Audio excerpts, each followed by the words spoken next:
Oye, Pablo, ante todo muchísimas gracias por estar hoy aquí en tu casa, que es el Colegio de la Abogacía de Madrid, la casa de todos los abogados, no solamente que tengan despacho propio, que trabajen en otro despacho, sino también de los abogados y abogadas de empresa. Pues muchas gracias a ti, Ana, por recibirme y por haber accedido a tener esta conversación, pues que siempre abre fronteras y ofrece una visión a los abogados más jóvenes, de los que tenéis más experiencia, de los que estáis metidos en la propia organización del colegio, de qué planes tenéis, cómo podéis ayudar y sobre todo cómo podemos fijarnos en la medida de lo posible en vuestro modelo y en vuestra carrera profesional. Hombre, para eso estamos, entre otras cosas.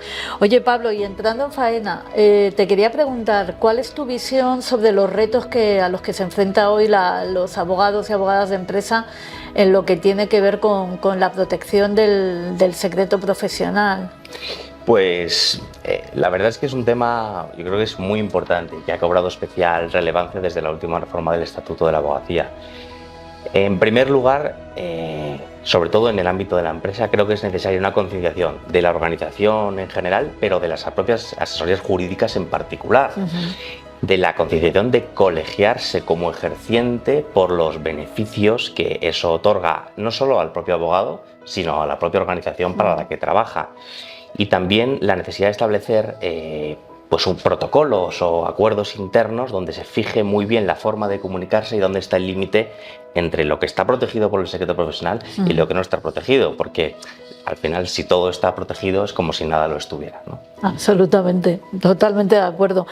¿Cómo describirías el papel del abogado de empresa, especialmente en comparación, ¿no?, de cuando empezaste en tu carrera profesional y qué papel asume hoy en día el abogado de la empresa? Claro, yo siempre he visto, y la verdad que desde que empecé mi carrera, que han sido 23 años de abogada de empresa, después de 8 de despacho, ¿no?, en Uría Menéndez, cuando empiezo yo siempre he visto el papel y me ha tocado jugarlo sin grandes variaciones, porque era doble, ¿no? Y que era, por un lado, éramos aquellos que teníamos que mantener bajo control los riesgos de tipo legales. Quizá una evolución ha sido que con el tiempo cada vez mayor controlar y mitigar la eventualidad de un riesgo reputacional o de confianza de consumidores, de clientes, y lo digo porque esto se ha ido produciendo, ¿no?, a medida que se han ido implantando las redes sociales, que cuando yo empecé todavía apenas había, estaban muy incipientes, y siempre ha tenido otra labor que se ha ido acentuando con los años, que yo sí lo cogí esa ola, pero que no éramos la primera generación. Yo creo que abríamos ese camino de, oiga, no estamos aquí solamente para controlar riesgos o para asesorar sobre esos riesgos, sino realmente hacer posible el negocio, ¿no? Es lo que un poco la frase o el eslogan sería: no me digas lo que no puedo hacer, dímelo cómo puedo hacerlo. Obviamente el no puedo hacer está cuando hablamos de cuestiones pues ilegales o de falta de ética, ¿no? Pero salvo esas cuestiones que se descartan de principio, el resto es: vamos a valorar el riesgo, calibrarlo adecuadamente y sobre todo buscar fórmulas, siempre de la mano del negocio, para encontrar camino, ¿no?, adelante. ¿Y ha sido difícil ese camino desde la postura inicial del abogado de empresa más estático, digamos, a más dinámico? Es decir, ¿se ha tenido que luchar en cierta manera no solo contra la cultura de las organizaciones, sino de la propia abogacía de empresa? Claro, efectivamente. Yo creo que esto es un ejercicio top-down, ¿no? Si los líderes de la asesoría jurídica no lo ven o no creen en ello, pues es mucho más complicado, ¿no? Yo he conocido directores de asesoría jurídica cuya técnica de comunicación era pensada, ¿no?, de crear cierto miedo, ¿no?, incluso exagerar los riesgos, que era en una organización también que, bueno, no voy a decir cuál, pero que íbamos a demasiada velocidad, en un terreno bastante pantanoso en aquel momento por falta de regulación. Pero esa estrategia es el que viene el lobo, pues tiene las patas muy cortas, ¿no? Porque al final el negocio pierdes credibilidad, sobre todo cuando los hechos no te dan la razón. Yo creo que hay que elegir las batallas en este sentido para esa comunicación efectiva y para ganar y mantener la credibilidad del negocio, ¿no? Y para eso tienes que que es un riesgo muy alto, por supuesto, sin ambajes hay que comunicarlo, pero si hay fisuras o se puede hacer de otra manera, pues también hay que decirlo, hay que ser muy franco, ¿no? Y un poco valiente también. Claro, claro, sí, que eso es lo que supongo que se adquiere más con los años. Con los años, sí, efectivamente, sí. ¿No? ¿Y cuál crees, cambiando de tercio, es la mejor estrategia para que las asesorías jurídicas de empresas sean dinámicas, flexibles y puedan seguir el ritmo cada vez más trepidante del negocio, ¿no? Sí, pues la verdad es que ese es un reto al que nos enfrentamos los abogados de empresa, que en cierto modo difiere del tradicional despacho consultivo, ¿no? Yo emito mi informe y esto es cuanto nos cumple informar, sin perjuicio de lo cual decidirán lo que mejor proceda, ¿no? Pues apartarnos un poco de esa labor de despacho consultivo y meternos de lleno a conocer en profundidad el negocio de la empresa para la que trabajamos, para así anticiparnos a averiguar cuáles son sus necesidades, qué riesgos pueden asumir y cuál es su finalidad, y así acompañar de la mejor manera posible el curso del negocio y la consecución de los objetivos. Totalmente, yo creo que es uno de los grandes retos, pero también creo que las asesorías jurídicas de empresa hoy lo están haciendo muy bien en ese sentido y son muy conscientes, ¿no?, de la necesidad, ¿no?, de ser business partners también, ¿no?, del negocio, ¿no? Hablando de ese tema, otra cuestión que no es sencilla, porque yo creo que todavía no se prepara para ello, ¿no?, en la universidad, es el cómo te comunicas, sobre todo cuando son cuestiones legales de cierta complejidad, con el negocio sin asustarlos y consiguiendo una comunicación efectiva, ¿no?, que realmente entiendan el mensaje y que mantengan esa colaboración con la asesoría jurídica sin echarse atrás, ¿no? Efectivamente, yo creo que ahí no es sencillo mantener el equilibrio entre el rigor jurídico y la profundidad en el asesoramiento y una comunicación efectiva que podríamos llamar pedagógica, ¿no? Que hay áreas muy diferentes, que muchas de las cuales no tienen por qué tener un conocimiento del derecho. Entonces yo aquí suelo aplicar, y sirva el ejemplo así, la frase de John Wayne, ¿no?, de habla bajo, habla despacio y no hables mucho, para tratar de ser lo más pedagógico posible, ¿no?, huyendo de tecnicismos, de frases muy complicadas, de los latinajos, ¿no?, que son muy útiles, yo creo que son fundamentales para el estudio y el conocimiento del derecho, pero que deben dejarse a un lado, salvo cuando sean imprescindibles en la comunicación con el cliente interno de la empresa, principalmente con aquellos que son completamente ajenos al ejercicio y al mundo del derecho. ¿Y eso cómo lo haces?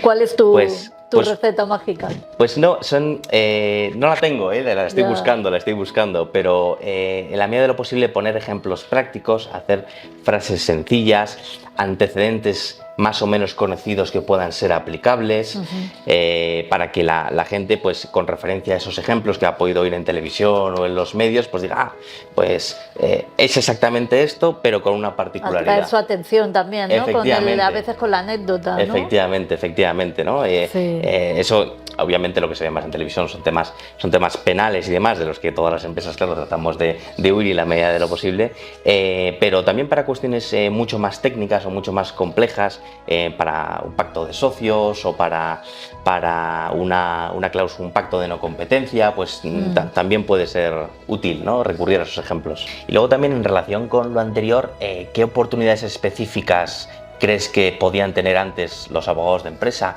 y que ahora no tienen, o al revés, ¿no? ¿Cuáles no tenían antes y cuáles pueden tener ahora? Bueno, yo creo que antes no había muchas contrataciones de abogados de empresa, ¿no? Los departamentos eran eran grandes elefantes en las compañías muy enormes y tradicionales, ¿sabes? Que estaban un poco casi, no diría, ¿no?, porque no se puede generalizar, pero en un trabajo diario, ¿no?, de zona de confort y demás, a hoy día, que yo creo que la asesoría jurídica se han profesionalizado muchísimo y que toda empresa seria se está dotando, igual que se dota de una dirección financiera potente o incluso de public policy y relaciones institucionales, pues lo hace con el equipo legal.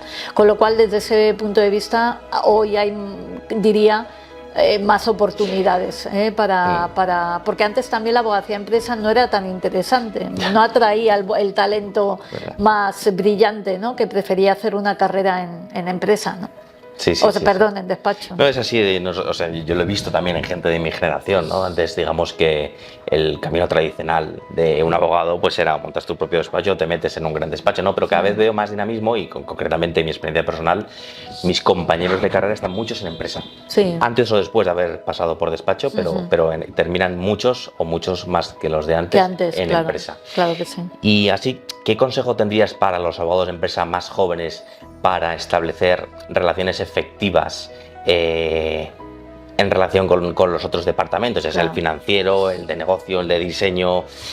Porque claro, muchas veces lo que has dicho antes y que coincido plenamente, que nos dejen de ver como un departamento que simplemente dice que no, esto no se puede hacer o este es el riesgo y demás, y que nos lleguen a considerar un aliado estratégico en el avance de la propia empresa.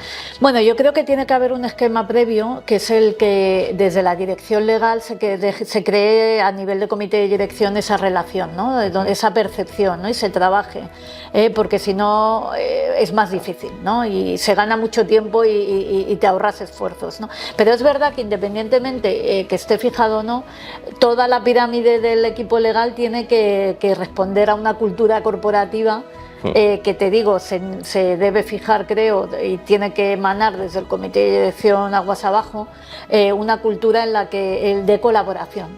A mí siempre me ha funcionado mucho el ver a otros departamentos y obviamente esperas reciprocidad y la construyes, cada uno tiene su técnica, yo creo que ahí hay que ser un poco uno mismo también, ¿no?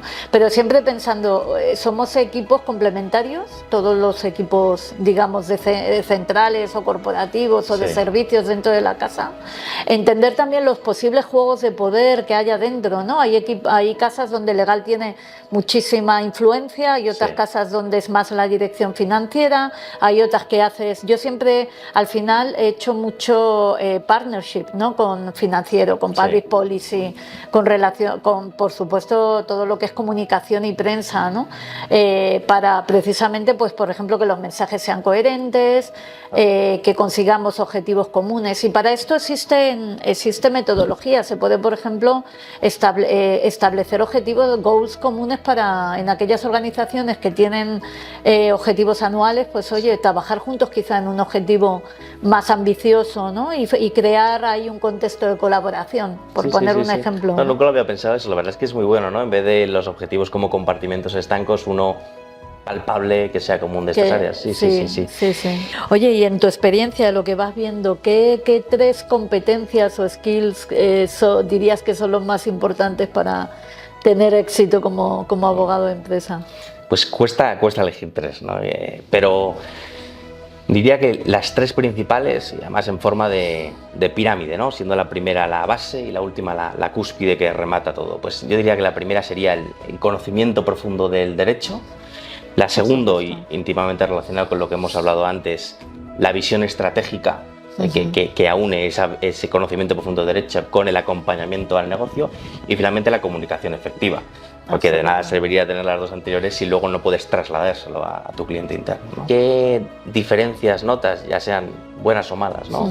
De la generación actual de abogados jóvenes de empresa en comparación con los abogados de empresa de hace unos años? Lo que ahora yo diría, más que nada, la diferencia está en el reto, ¿no? ¿Qué retos tiene hoy la abogacía joven a la hora de hacer su trabajo, ¿no? Y yo creo que es el pensamiento crítico, cosa en la que quizá mi generación ha fallado, ¿no? En formarse y en formar a las nuevas generaciones, precisamente en tener en desarrollar ese pensamiento crítico de manera muy fuerte, como un skill totalmente fundamental y nuclear. Curiosear también, muy importante la curiosidad, ¿no? Para no quedarte con una